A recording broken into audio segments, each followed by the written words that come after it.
And a good morning, Birds fans. Appreciate you streaming in here to Birds 365 on the JAKIB Media YouTube channel. You got Mac, John McMullen, and Joe McDonald here with you for the next couple hours to talk Philadelphia Eagles football and the rest of the National Football League, which everybody got a big breath yesterday. No Tuesday night games. When is that going to kick in, Johnny? At some point, we're going to get the Tuesday night games, right? Not just yet. 2 Monday nighters, but not a Tuesday night just yet.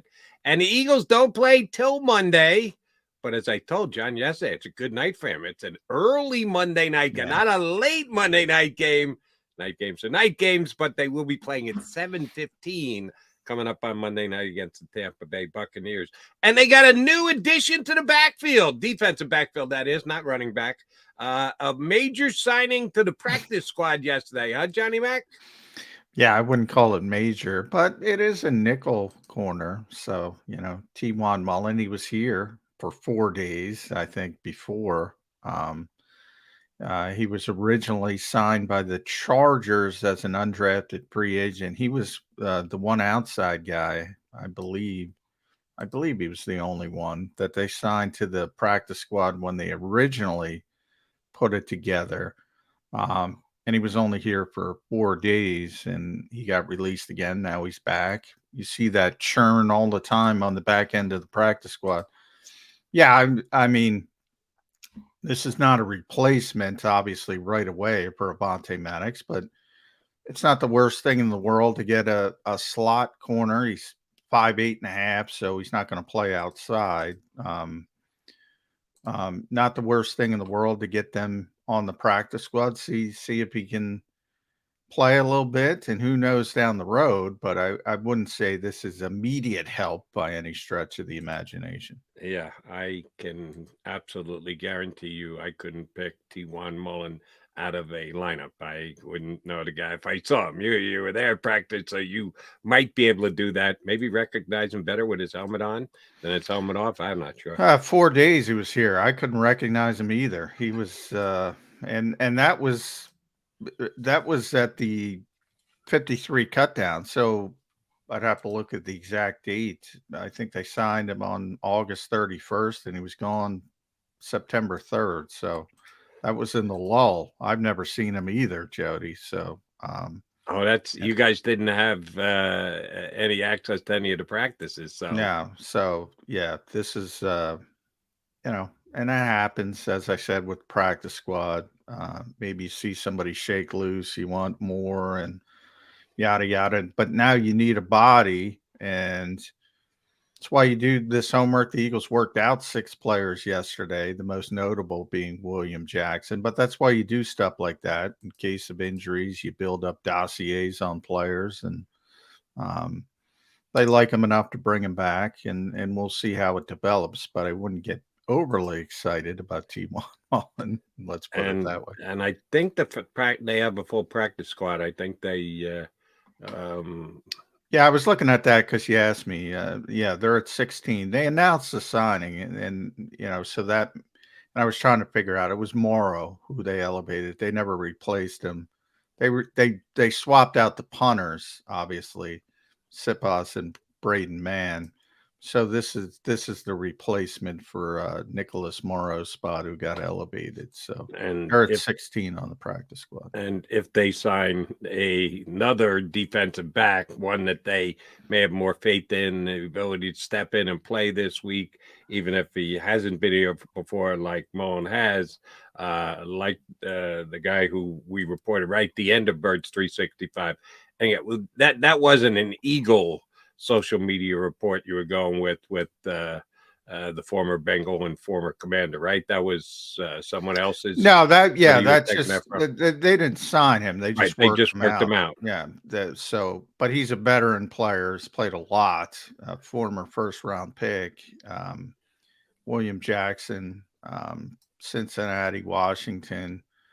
Got traded to Pittsburgh last season, but didn't play. Had a back injury, so he's played a lot. But interesting, after we got off the show, I looked at it.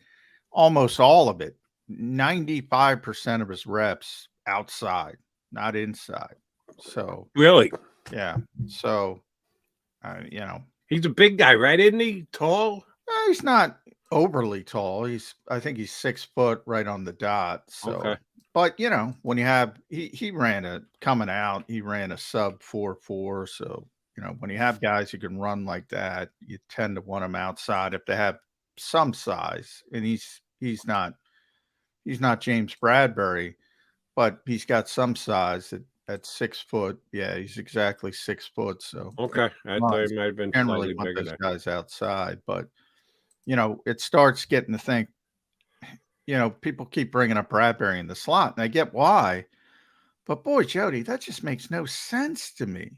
He's an all-pro player. You're taking him out of position to make him play in the slot. Now, granted, he's probably better option than you have anywhere. He's better than Mario Goodrich, but you're affecting two positions. It's the old Stoutland rule. And then maybe you sign William Jackson.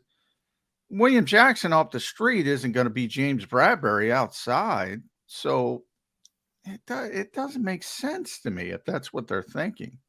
Generally, I agree with you that when you have a Pro Bowl level player and all pro level player, and that's what Bradbury was last year, you don't move him. He's an all pro level player. Keep him right where he's at. So I'm with you. The only line of logic you can follow in potentially thinking about doing this is if you've got Mario Goodrich and he's the option to fill in at the slot, you're keeping Slay and Bradbury right where they are, right where they deserve. And you got Josh Jobe. And you think Josh Jobe is a better player. Now, is he going to be as good as Bradbury when you put him outside, when you move Bradbury in? No. But his overall talent, if you think it's significantly better than Goodrich, that you have to not only look at it positionally, but just the overall talent level of the defensive backfield. That's the only way I can come up with justifying doing something like that, that they have that much more confidence in Jobe playing basically every snap, 90%, 95, 98% of the snaps. And if they got to go that heavy with Goodrich and however many times they're going to be a nickel, they don't feel as comfortable doing it. That's my one line of logic. I'm not telling you that's what I would do. I'm just trying to figure out why they're even considering this. Yeah, I get the thought process of just getting your best players on the field. But and Bradbury would continue to play outside. Bradbury would, play outside, and then when you had a nickel, move inside, and then the other guy would rotate How many, John, if you know this, please tell me. If you don't, I don't know if it's easy to look up, and I wouldn't expect you to do this off the top of your head. How many plays in each game aren't the Eagles in nickel, where they don't have a third cornerback on the field? What's the percentage? Well, that's you're talking. It depends on the opposition and what they're going to do. Obviously, if they play a lot of 12, or like Minnesota has two good tight ends, they play more 12 than most people. As opposed to a team like the Rams, who are constantly in 11 personnel, you're going to have nickel on the field all the time. But if you look at it, I'm just trying to bring it up real quickly. So Slay's been on the field for 138 snaps, which is basically everything. And Maddox was 84 before he got hurt, and Goodrich was 39. So a lot. They're in nickel a lot. That's the point I'm trying to make. And they're very infrequently they not nickel, and most times if they're not nickel, it's because they've got they got an extra down defensive lineman. It's not like they're putting an extra linebacker back onto the field. No. So they're in, the vast majority of the time. But Bradbury will play every snap. So even if they do come off, obviously they're not taking him off the field. So he'll play outside and then move inside. That raises an interesting question, and I don't know that there are that many guys in the league, if any, who do that, who are nickel cornerbacks, but when another team goes to two tight ends or a fullback, and there are a couple snaps, only a couple teams, and those couple teams only run, and sure enough, they played one week one. The Patriots actually do use a fullback every once in a while. But how many guys in the league play in the slot, and then if they're playing just four defensive backs, move that guy back outside? I would think that's kind of a difficult task. Not that I'm saying James Bradbury couldn't do it. He's as cerebral a defensive back. You say it all the time, and I agree wholeheartedly, about as cerebral a defensive back as there is in the NFL. But that's a tough task to go from playing nickel to outside to back into nickel, to be able to move from position, those two pretty different positions, play in, play out type thing in a National Football League game. I don't know anybody who does that. Do you? Well, we just saw one who used to do it in Arizona, and that's Murphy, who's now on Minnesota. He used to do it in Arizona. There's not a lot of them.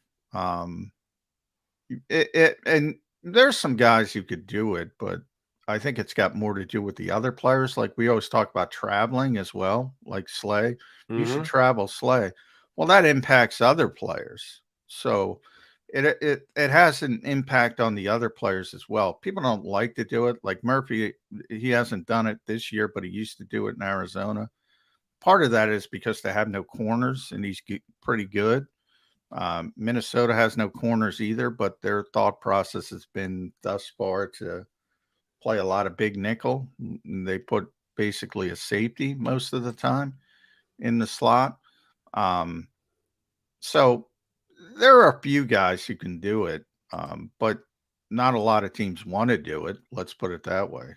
Right. And if the Eagles tried to do something like that just to make sure Bradbury stays on the field, you want him in the slot, but you want him on the field, to ask a guy to do it who's never done it before, that's asking plenty. He's not been a slot corner in his career. He's always been outside. He just doesn't make any sense to me. It just doesn't, Jody.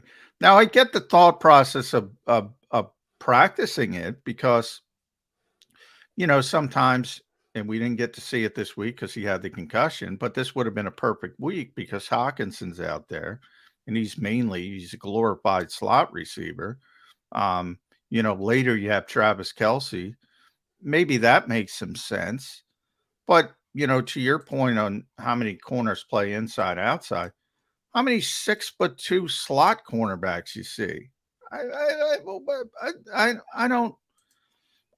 I just can't believe the Eagles are going to do that. If they do it, I'll be here Tuesday saying I was wrong, or if I'm traveling, who knows, but Wednesday, whenever, I'll be the first to raise my hand. I just don't think it makes a lot of sense, and I don't think it's going to work. And I think it's a bad idea. I really do. If they do it, I think they're going to do it minimally at most for this week. All right. One other D-back question I want to ask you before we get our buddy Mike Gill up to join us. Reed Blankenship going to be fine? I think most of us, and when I say that, I mean media members, Eagle fans, everybody else, just assume because the injury wasn't major that he'll just get plugged right back in and he'll be the number one Eagle safety again this week. He did miss an entire week. He's got to get back up to speed. I think he's in very good shape. I'm not questioning his shape or whatever, but are we just plugging in Reed Blankenship and expecting him to be the best Eagle safety? Are we asking a bit too much? Are we even being fair to Reed Blankenship? No, but when he's healthy, you plug him in. He's the best safety you got. I mean, he's already proven that as much as the small sample size. Remember, I saw Reed. Like I'm more questioning Kenny Gainwell. We'll have a better indication on Thursday when they actually get on the practice field, and they have to list an injury report because it's kicked back a day because of Monday. But I saw Reed last week, and he looked fine. He didn't look in any disrepair or a lot of pain. And to me, it's just a short week, and he wasn't ready to go on a short week. And they're probably being cautious. I would have bet he would have played on a Sunday game. If they played a Sunday game, he would have been in the lineup. Now Kenny, I didn't see, so I can't speak as definitively on him. Now, maybe he had a cracked rib. I don't know, because he's not talking because he's injured, but he looked fine. And we'll see. We'll have a better indication on Thursday. But when he is healthy, you just roll him back in there. He is the best safety they have, and it's been clear from the start of training camp. Took every first team stinking rep I mean, every single one, and everybody else rotated next to him. And the same thing will happen when he is healthy. But if I were a betting man, which I'm not, I would say he's going to play. But we'll know pretty definitively on Thursday. If he's not practicing, there's something more serious. If he's limited even, or as long as he's out there in some fashion, I think you're on track. So what's the today a walkthrough Wednesday and a full out practice tomorrow? What's the schedule look like for the Birds? The schedule today is we're going to talk to the coordinators. No practice, nothing. So they're not even returning to a walkthrough today. No, everything's it's like a normal game week except pushed back one day. So the big practice is Wednesday. Typically now it's Thursday. You have a practice on typically Wednesday, Thursday, Friday. This week it's Thursday, Friday, Saturday. So everything's just pushed back a day. All right. So, and we're going to look at Gainwell on his participation when they do return to practice. I know you wrote about the running back position on SI. Nick Sirianni wasn't ready to make DeAndre Swift the RB1 for this team just yet. He's still saying it's a game-by-game matchup type basis. You buying that, or is he just being good to his guy Kenny Gainwell? No, he's real. Now, I think DeAndre's earned the right to be sort of the lead back for Tampa.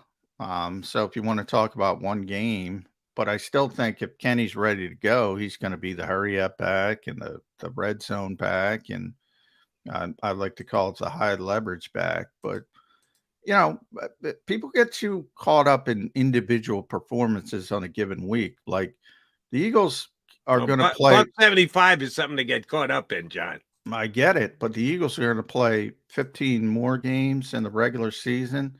They're not going to see that much light boxes and the 8-man coverages again. Literally, they're not going to see it again. And it's going to start this week. Yeah.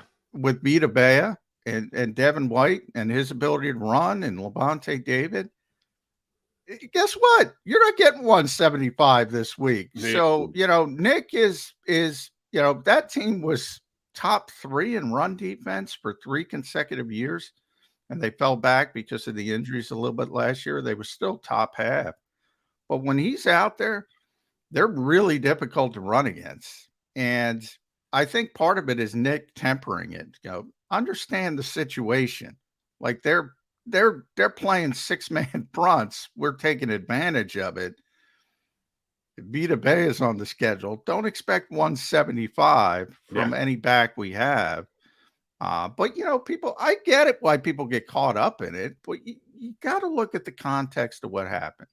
Right. I think there's no chance the Eagles are going to rush for one individual player is going to rush for 175 this week against Tampa. Not happening.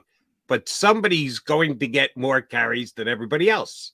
And everyone expects it to be on DeAndre Swift. How does Kenny Gainwell, if he's good to go, and we don't know that yet, but we're assuming that, how is he going to fit in? How are they going to use their running game? You're right. Check it this week. They're not going to use it this week like they did last week. The passing game is going to have to get up to speed a little bit more. If DeAndre gets 110 this week, it's a better game than he got 175 last week. It's a better game. I would agree with that. All right. I see that Mike Gill is in our green room, ready to rock and roll with us. We'll let him join us next. We're headed down to the shore with Mike Gill here on Birds 365. Go to get your game